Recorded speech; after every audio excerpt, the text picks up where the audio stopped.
Gara-gara buang air kecil sembarangan di sebuah pohon tua, kemaluan seorang pemuda membengkak dan bernanah. Bukan itu saja, dia kerap diteror oleh sosok kakek bongkok berwajah seram yang mengaku sebagai penghuni pohon yang telah dikotorinya. Bagaimana kisah mistisnya? Sebut saja namaku Chandra, berumur 22 tahun. Aku adalah seorang mahasiswa di salah satu perguruan tinggi swasta di Jakarta. Pengalaman syarat mistis ini kualami berawal ketika aku dan teman-teman kampus berekreasi ke Pelabuhan Ratu untuk mengisi liburan akhir semester. Sengaja kisah ini kututurkan kepada penulis agar para pembaca dapat mengambil hikmah. Ya, setidaknya dapat berhati-hati dalam melakukan setiap aktivitas. Karena di dunia ini, tanpa kita sadari, terdapat dimensi kehidupan lain yang di dalamnya hidup makhluk-makhluk yang tak bisa dilihat dengan mata telanjang. Suatu pagi di bulan Agustus 2005, aku terbangun setelah mendengar suara rombongan sepeda motor yang meraung-raung di halaman depan rumahku. Lalu kulirik jam dinding yang ada di kamar tidur. Astaga, pekiku dalam hati ketika melihat jam sudah menunjukkan pukul 10 pagi. Memang untuk mengisi liburan panjang, hari ini aku bersama teman-teman kampus akan berekreasi ke Pelabuhan Ratu Sukabumi. Saat hendak beranjak dari tempat tidur, tiba-tiba daun pintu kamar terbuka lebar dan beberapa orang masuk menyerbuku. Mereka tak lain adalah teman-teman kampusku. "Hari gini masih molor, dasar," teriak Muiz sambil memukulkan bantal guling ke kepalaku. "Cepatan kamu mandi, teman-teman sudah menunggu di depan," ujar Indra pula. Dengan langkah yang gontai dan mata masih setengah terpejam, aku pun berjalan menuju kamar mandi. Kira-kira pukul setengah 10 pagi, aku dan rombongan pun berangkat menuju Pelabuhan Ratu. Kami memilih sepeda motor sebagai kendaraan selain lebih praktis dan terhindar dari kemacetan. Dengan bersepeda motor, sensasi petualangan akan lebih terasa serta bisa memacu adrenalin. Dengan berkonvoi secara tertib, kami menelusuri jalanan yang berkelok-kelok, mendaki dan menurun, melewati barisan pohon-pohon rindang dan bukit yang menjulang. Bila rasa lelah dan dahaga mendera, kami pun beristirahat di pepohonan yang rindang. Sambil melepas lelah, kami pun bercandaria. Setelah merasa cukup beristirahat, kami pun kembali melanjutkan perjalanan. Sekitar pukul 4 sore atau selama 5 jam lebih perjalanan, akhirnya kami pun tiba di Karanghawu yang tidak jauh dari Hotel Samudra Beach. Suara deburan ombak dan pasir putih seakan menyambut kedatangan kami. Sorak-sorai pun terdengar riuh menyatu dengan ombak saat teman-temanku menceburkan dirinya ke laut. Jiwa terasa damai saat aku berdiri di tepi pantai dan menatap air yang biru dan luas. Kuhirup angin segar yang datang menerpa wajah dan rambutku. Singkat cerita, kami menghabiskan waktu dengan bersenang-senang, bercandaria sambil menghangatkan diri di api unggun, dan tidur di tenda yang menghadap ke pantai. Sungguh pengalaman yang indah dan tak terlupakan. Setelah 2 hari berada di Pelabuhan Ratu, akhirnya kami menyudahi liburan mengasihkan itu. Rasanya ingin berlama-lama berada di Pelabuhan Ratu, tapi tidak mungkin. Besok kami harus bersiap-siap untuk mengikuti mata kuliah. Karena rasa lelah dan letih, ditambah rasa kantuk yang terus mendera akibat bergadang. Dalam perjalanan, kami banyak habiskan waktu untuk beristirahat. Sampai pada akhirnya, kami berhenti dan beristirahat di sebuah gubuk tua yang berada di pinggir jalan. Di tempat itulah awal dari malapetaka yang menimpa diriku. Saat itu, aku dan beberapa orang temanku ingin buang air kecil. Tepat di belakang gubuk ada sebuah pohon yang sangat besar, berdaun lebat, dan memiliki akar yang kokoh. Melihat ada tempat yang cocok untuk membuang air kecil, aku pun menuju pohon itu dan mengajak temanku. Namun temanku menolak. Mereka lebih memilih semak belukar yang tidak jauh dari pohon itu. "Jangan pipis di situ, Chandra. Siapa tahu ada penghuninya," ujar Muiz memperingatkan. "Iya betul, pohonnya saja terlihat seram dan angker. Cari tempat yang aman saja." ujar Sanusi menambahkan. Mendengar ucapan kedua temanku itu, aku malah tertawa geli. Konyol sekali kalau mereka masih percaya dengan tahyul, pikirku. Percuma kamu mahasiswa, sekolah tinggi-tinggi tapi masih percaya sama hantu, dasar kampungan. Ejekku sambil menyemprotkan air seniku di pokok pohon yang berdiameter sangat besar itu. Memang tak ada hal-hal aneh yang kualami pada saat itu, semuanya masih berjalan normal. Setelah beristirahat selama 20 menit lebih di gubuk tak berpenghuni itu, kami pun kembali melanjutkan perjalanan.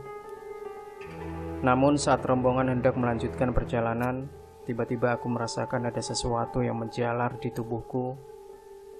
Ya, aku merasakan suhu tubuhku berubah dingin, kemudian mataku seperti berkunang-kunang, dan kepala terasa sangat pusing. Tapi kejadian ini hanya berlangsung sebentar, sebab semuanya kembali normal. Karena itulah aku menganggapnya hanya sebagai efek dari rasa letih yang mendera tubuhku. Sekitar pukul 8 malam, kami semua tiba di Jakarta dalam keadaan sehat walafiat.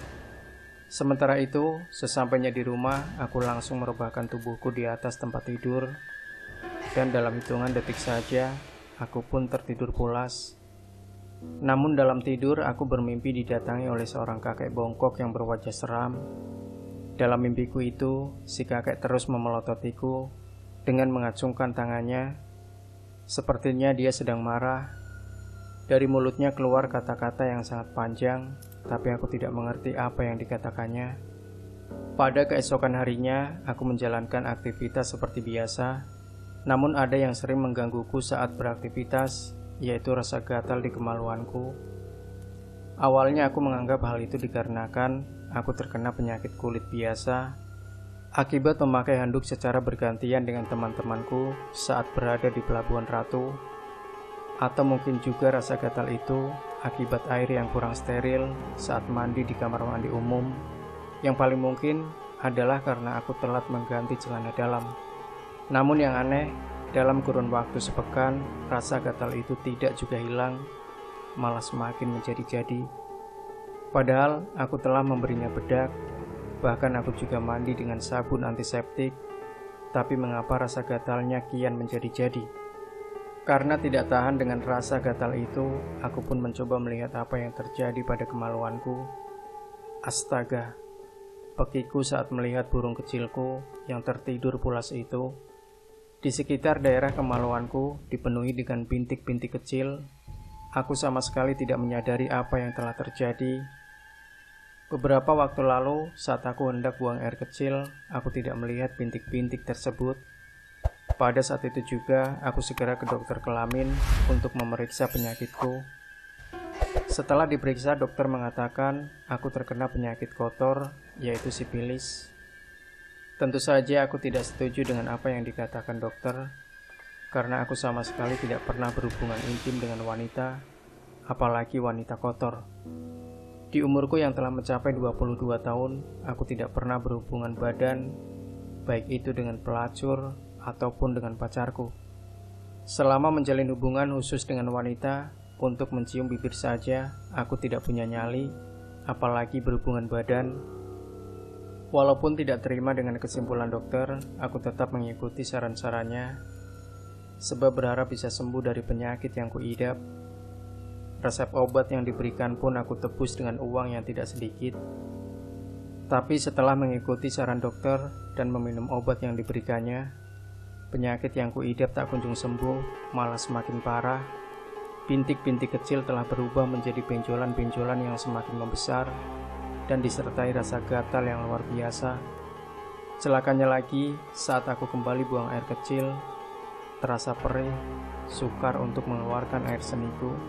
Tentu saja hal ini membuatku semakin khawatir terhadap penyakit aneh tersebut. Semenjak menderita penyakit aneh tersebut, aku tidak mau memberitahukan kepada siapapun, baik keluarga maupun teman-temanku. Aku malu untuk menceritakannya, dan merasa takut kalau dituduh telah berbuat yang macam-macam. Aku lebih banyak mengurung diri dalam kamarku. Malangnya lagi, semakin hari benjolan-benjolan itu semakin gatal dan menyiksaku. Karena tidak kuat menanggung beban sendiri dan butuh saran dari pihak keluarga, akhirnya aku pun menceritakan apa yang menimpa diriku kepada ayah. Seperti dugaanku, ayah pun menuduhku telah melakukan hal-hal yang negatif. Kemudian ayah membawaku ke dokter spesialis kelamin. Dokter yang memeriksa aku mengatakan bahwa dari ciri-ciri penyakit yang kuderita, aku terkena sifilis. Namun ketika darahku diperiksa di laboratorium, ternyata negatif. Aku tidak terkena penyakit kelamin jenis apapun. Tentu saja hasil diagnosa tersebut membuat dokter bingung, apalagi aku dan ayah. Setelah mendapat perawatan intensif dari dokter, kondisiku sama sekali tidak mengalami perubahan. Sakit yang kuderita semakin bertambah parah. Kemaluanku tampak membengkak karena benjolan di sekitar kelaminku semakin membesar dan disertai nanah. Benjolan-benjolan itu pun menjalar sampai ke pantat hingga ke perut.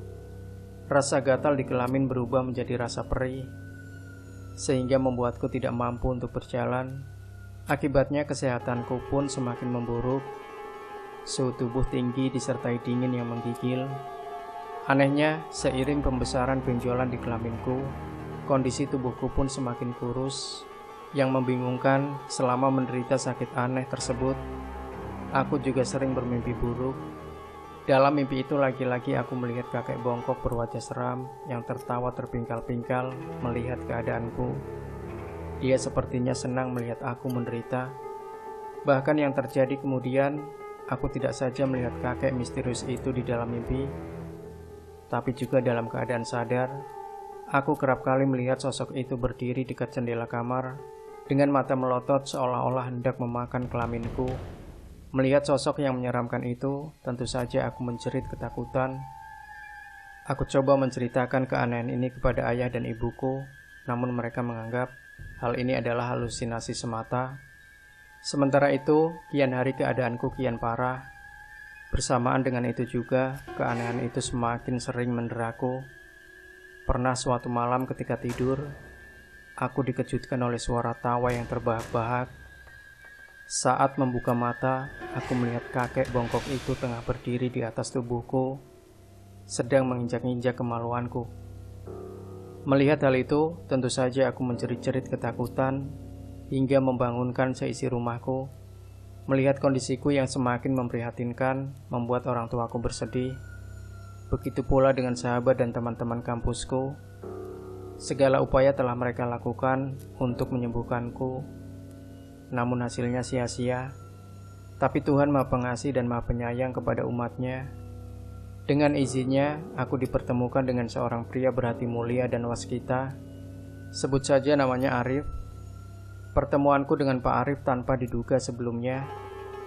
Pamanku yang ada di Solo kebetulan berada di Jakarta karena ada suatu urusan.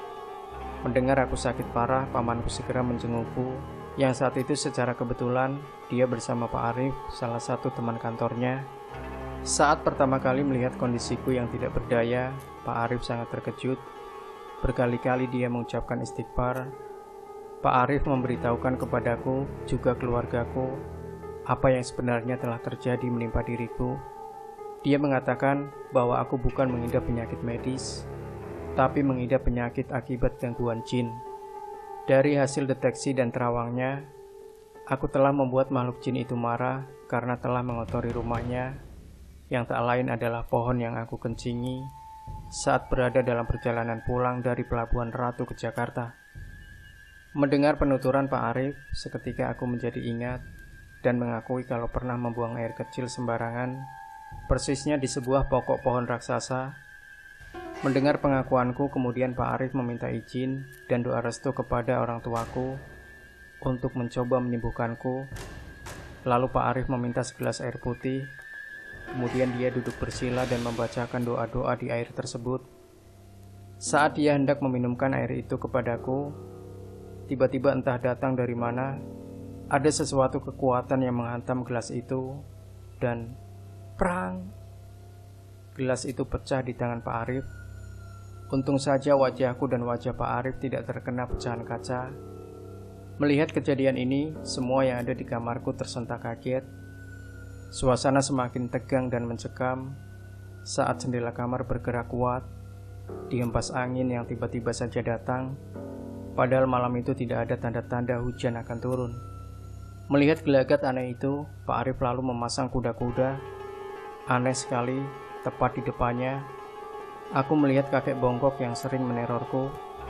Ternyata kakek bongkok itu marah karena Pak Arif berusaha untuk menyembuhkanku. Ketika melihat kakek itu berusaha menyerang Pak Arif, aku menjerit ketakutan dan menunjuk-nunjuk ke arah si kakek yang berdiri tegak di dekat jendela. Tapi aneh, ayah, ibu, paman, dan sanak keluarga yang berada di kamarku tidak melihat apapun. Hanya aku dan Pak Arif yang melihat sosok menyeramkan itu. Dengan gerakan-gerakan silat, Pak Arif akhirnya berhasil mengalahkan kakek bongkok itu. Karena terdesak, sosok kakek bongkok itu merasuki ke dalam tubuh ibuku. Seketika ibu kalap sebab kerasukan. Kami semua menjadi panik. Ibu menyerang siapa saja yang dekat dengannya. Untung saja Pak Arif tetap tenang. Dengan gerakan cepat dan satu kali hentakan saja, sosok gaib itu berhasil dikeluarkan dan dikembalikan ke asalnya. Setelah semua tenang dan terkendali, Pak Arif kembali memberi aku air yang terlebih dahulu diberinya doa-doa. Setelah meminum air itu, aku merasakan lebih baik dan tenang. Pak Arif lalu mengarahkan tangannya ke kemaluanku. Gerakan tangannya seperti membuang sesuatu dari kemaluanku. Pak Arif mengatakan kalau pengobatan yang dilakukannya tidak bisa dilakukan sekali, tapi harus rutin sampai aku sembuh total, karena ada energi negatif yang terlalu lama berada bersemayam di dalam tubuhku. Alhamdulillah, setelah menjalani terapi air putih yang telah diberi doa oleh Pak Arif, tidak sampai 1 bulan aku telah sembuh. Benjolan-benjolan kecil di kelaminku pun telah tidak ada lagi, dan kesehatanku pun pulih kembali. Aku sangat bersyukur kepada Allah karena telah memberikan kesembuhan kepadaku. Semenjak peristiwa ini, aku tidak lagi membuang air kecil sembarangan. Aku takut peristiwa yang pernah ku alami akan terjadi lagi menimpaku.